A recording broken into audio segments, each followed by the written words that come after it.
Bonjour à tous. Comme vous savez, je suis Claire Cavignac, je suis coach thérapeute spirituelle, consultante des annales akashiques, énergéticienne et astrologue. Aujourd'hui, je vais vous parler de l'énergie de paix et de joie. Alors, pourquoi? Eh bien parce que lors de mes séances et aussi avec les personnes que je côtoie, je vois qu'il y a vraiment cette recherche de paix dans sa vie. Donc paix au niveau du corps physique, hein, donc c'est-à-dire plus de souffrance physique. Paix au niveau aussi émotionnel, donc plus de souffrance émotionnelle, morale, mentale. Donc paix dans ses relations, au niveau de la relation de couple, relation familiale, ça peut être aussi relation avec ses parents, avec ses enfants. Donc, il y a vraiment cette recherche de paix qui est très présente et bien sûr au niveau collectif où on a vraiment cette envie de paix dans le monde. Alors bien sûr, c'est pas l'objectif de tout le monde dans le monde entier, hein, sinon on vivrait dans un monde de paix, bien sûr. Mais en tout cas, ce que je vois, c'est en séance, les personnes qui viennent me voir pour bien sûr des défis, des problèmes spécifiques, des intentions spécifiques, il y a quand même toujours cette notion de paix et de joie qui sont très présentes, hein, qui est une recherche permanente et constante pour tout le monde. Alors là, qu'est-ce qui se passe? C'est quand quelqu'un vient me voir en séance, euh, comme vous savez, je fais des libérations de blocages émotionnels.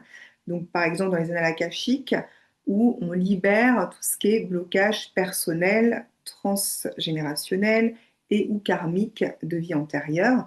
Donc, c'est vraiment ce qui résonne avec la personne qui vient me voir, hein, pour vraiment justement enlever, libérer toutes ces souffrances passées pour faire de la place pour que dans le moment présent, dans cette vie présente, il y ait de la paix et de la joie et que tout soit du coup plus fluide et que la personne puisse euh, vraiment manifester dans sa vie ce qu'elle souhaite et donc arriver à concrétiser ses désirs plus facilement, avec plus de fluidité, voilà, dans sa vie.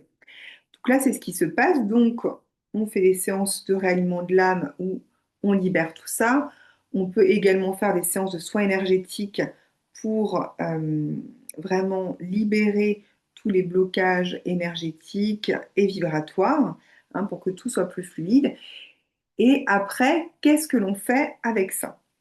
Donc c'est pour ça que là, je fais cette vidéo, c'est pour vraiment mettre l'accent sur cette autre étape très importante, c'est que une fois qu'on a libéré l'espace de tous ces blocages, hein, pour en vue de vraiment qu'il n'y ait plus de souffrance physique et ou émotionnelle et mentale, il est vraiment important, très important, de passer à cette étape, hein, et qui peut être fait également en même temps, simultanément, c'est de mettre en place des actions concrètes, tangibles dans la matière, des nouvelles actions qui vont être inconfortables. Pourquoi? Parce que ce sont des actions qui sont alignées à son âme, alignées à son être profond et donc qui vont être en contradiction avec ces schémas karmiques ou personnels, ces schémas de souffrance, hein. Donc voilà.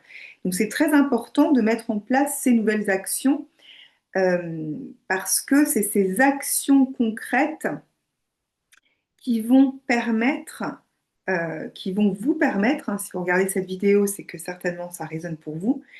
Ces nouvelles actions vont vous permettre de construire une nouvelle identité qui va être un support à cette nouvelle façon de fonctionner, cette façon de fonctionner en paix avec vous-même, en paix avec votre corps, en paix avec les autres autour de vous dans vos relations et donc en paix avec le monde qui vous entoure.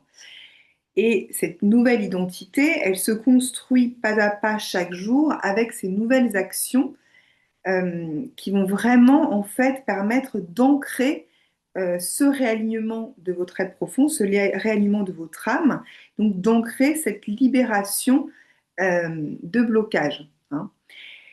Et donc, moi, ce que j'observe quand je fais ce travail-là en séance, hein, donc comme je vous dis, ça peut être simultané ou en deux étapes, un travail de libération émotionnelle, de libération de schémas personnels, transgénérationnels et karmiques de vie antérieure. L'autre étape, comme je vous dis, c'est de mettre en place ces nouvelles actions qui vont être inconnues, qui vont être inconfortables, parce que ce sont de véritables nouvelles actions, en fait, hein. Et ça, je le vois vraiment en séance aussi, c'est vraiment important de faire les deux simultanément.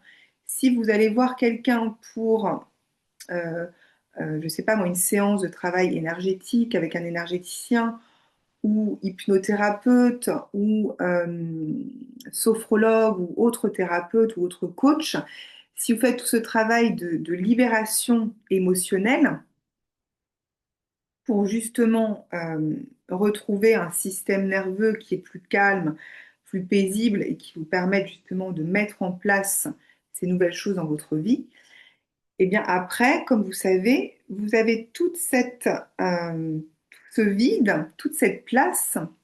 Et donc, c'est très important ensuite de semer les bonnes graines, en fait. Une fois que vous avez fait ce travail de libération, soit donc, en accompagnement, hein, soit avec des séances ponctuelles ou un accompagnement sur plusieurs mois, vous avez besoin ensuite de remplir cet espace avec des graines positives. Et c'est là où ces actions alignées à votre âme sont très importantes, hein, ce changement d'habitude pour créer des nouveaux chemins neuronaux dans votre cerveau, pour vraiment créer des schémas positifs qui vous servent et qui vont permettre à vos désirs de vraiment se concrétiser plus facilement dans votre réalité. C'est ce qu'on appelle aussi une création de nouvelles lignes temporelles, en fait, hein. Euh, c'est vraiment important de remplir votre vie, de remplir cet espace avec des nouvelles actions dans la matière qui vont permettre vraiment de voir la différence dans votre vie de tous les jours. Et donc, en effet, moi, ce que j'observe à ce niveau-là, souvent, c'est que il faut faire très attention par rapport à ces nouvelles habitudes que vous créez, parce que, bien sûr, comme vous pouvez le voir, on a un égrégore dans notre société très fort, en fait, qui dit que la paix est illusoire. Elle est illusoire, en fait, hein. Comme on peut voir, la paix qui dure, la paix constante dans votre vie est une illusion.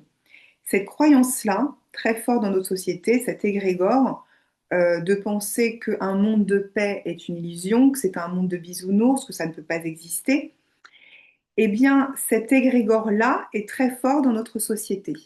Et c'est ce qui fait que dans nos sociétés, on a beaucoup de choses autour de nous qui vont amener du drame, en fait, hein, du drame dans ce qui est présenté à nous, à tous les niveaux. Et c'est pour ça que beaucoup de personnes, en fait, vont se divertir de drames, hein. Pourquoi? Parce que il y a cette croyance au niveau de la société que il n'est pas possible de vivre la paix, qu'il n'est pas possible de vivre dans un monde de paix.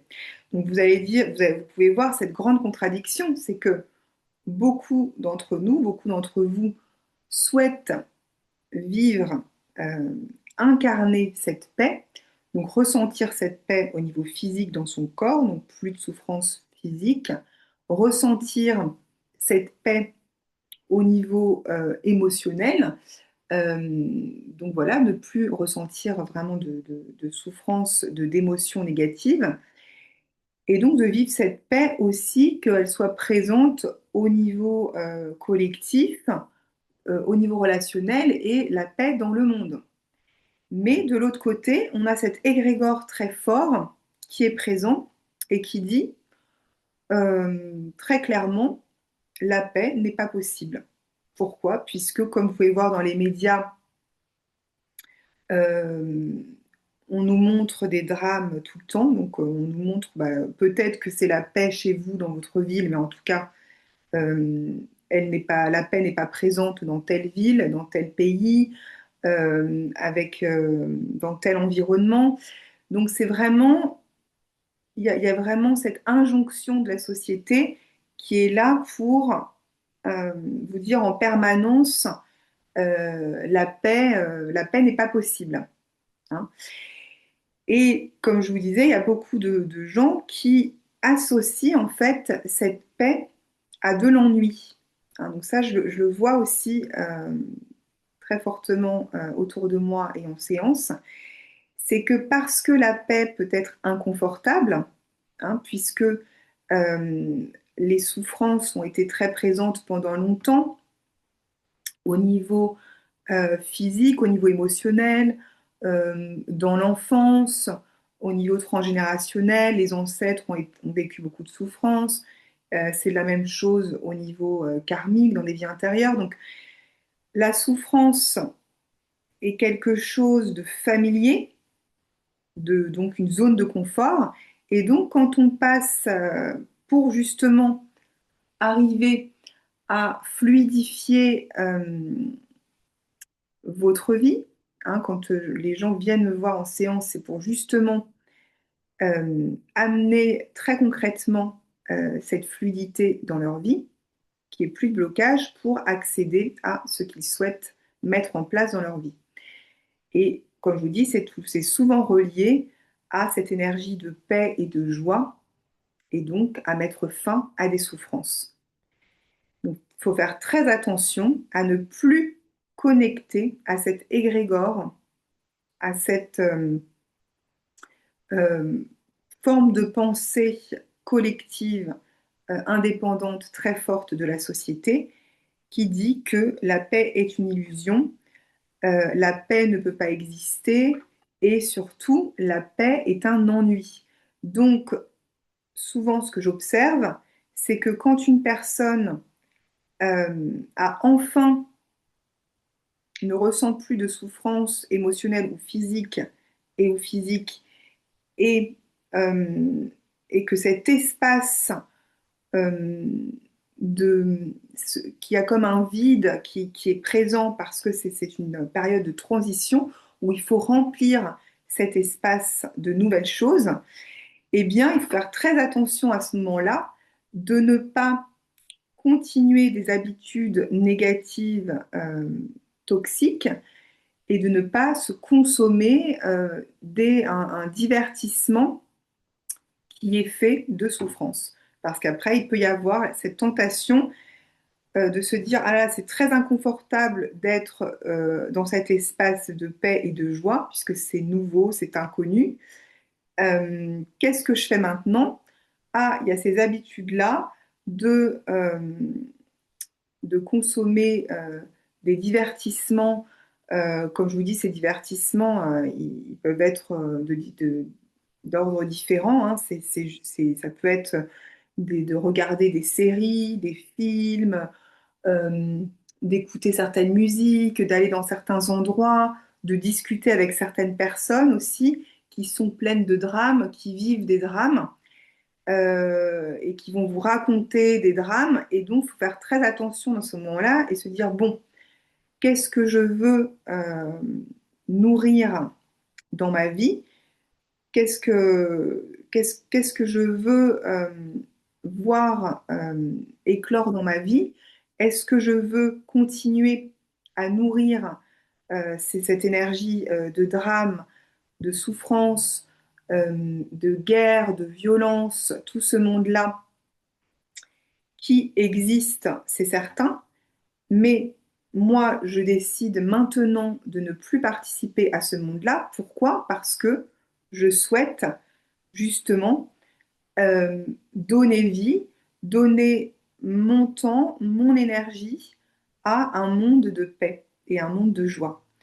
Et pour ce faire, il faut bien sûr nourrir cette croyance qu'un monde de paix est possible, que la paix n'est pas une illusion, mais que la paix se crée chaque jour dans notre vie, à notre niveau.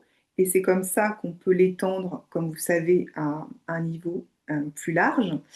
Et donc, c'est vraiment important de nourrir cette croyance-là et de ne pas attacher de l'attention, de l'importance à cet égrégore de la société qui est partout, que la paix est ennuyeuse, la paix est inconfortable et la paix n'est pas possible, la paix est une illusion. Il faut vraiment se détacher de cet égrégore-là. Hein, donc voilà, c'est vraiment là-dessus que je voulais faire ma vidéo parce que euh, vous pouvez faire toutes les séances que vous souhaitez, des soins énergétiques, des accompagnements, vous pouvez être aidé pour justement mettre fin à des souffrances et vivre cette paix. Et vous aurez des résultats très positifs. Vous aurez des résultats très positifs en fait. Vous allez connaître cette paix parce que c'est tout à fait possible. Mais ensuite, il faut aller, il faut aller à un niveau supérieur pour installer cette paix dans votre vie sur le moyen et long terme. C'est de nourrir cette croyance que la paix peut être constante et durer dans le temps, et dans votre vie et dans le monde. Et du coup, ne plus euh, porter votre attention, votre intérêt à des choses autour de vous qui, euh, qui sont dans cette énergie de souffrance et de violence, euh, de manque de paix, tout simplement.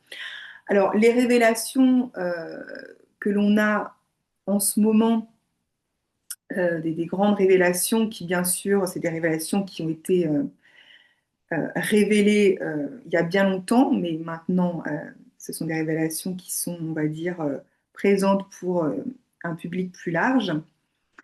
Ces révélations, bien sûr, donc, servent à réveiller les gens pour justement que, euh, que la plupart des gens voient qu'il est très important de ne pas, de ne pas donner son pouvoir à l'extérieur, hein, que c'est très dangereux et très toxique de donner son pouvoir à des personnes de pouvoir à l'extérieur, mais qu'il faut reprendre son pouvoir personnel et se connecter à son pouvoir créateur. Hein, c'est vraiment ça le grand message de ces révélations. Bien sûr, il va y en avoir d'autres, des révélations, encore une fois, qui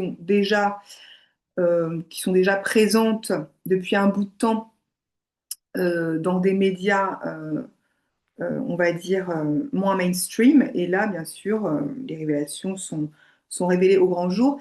Mais c'est vraiment, c'est toujours le même message qui revient, c'est que c'est très important de reconnaître son pouvoir créateur et que justement, on a le pouvoir de mettre son attention et son énergie sur des choses qui nous font du bien, des choses qui sont positives pour nous, qui nous mettent en joie, qui nous mettent dans une énergie de paix.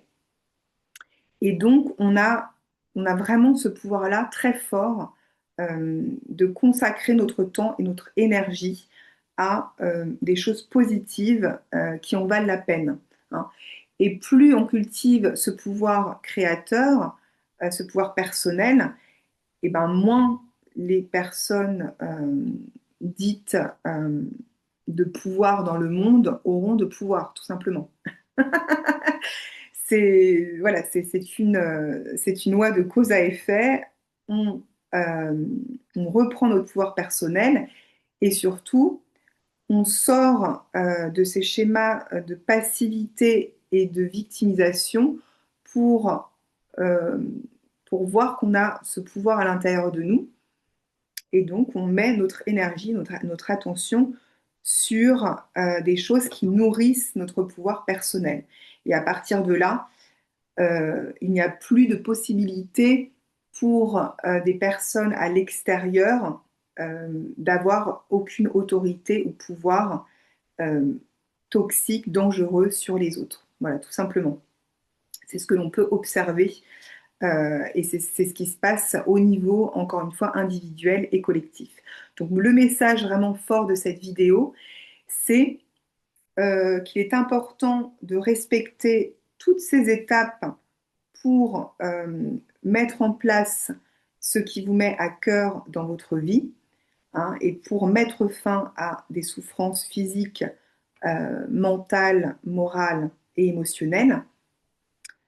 Ces différentes étapes, c'est bien sûr, c'est vraiment, je pense, judicieux de se faire accompagner. Pourquoi? Parce que c'est pas évident de libérer ces zones d'ombre tout seul, de voir ces zones d'ombre, de voir ce qui se passe et ce qui bloque. Donc c'est très important et pour moi nécessaire de justement de consulter des thérapeutes, des coachs, des énergéticiens, des personnes qui vont vous aider à mettre en place ce que vous voulez mettre en place, parce que si vous n'aviez pas besoin d'aide, vous l'auriez déjà mis en place tout seul, en fait. Donc c'est pour ça que c'est vraiment important, je pense, de rechercher cette aide.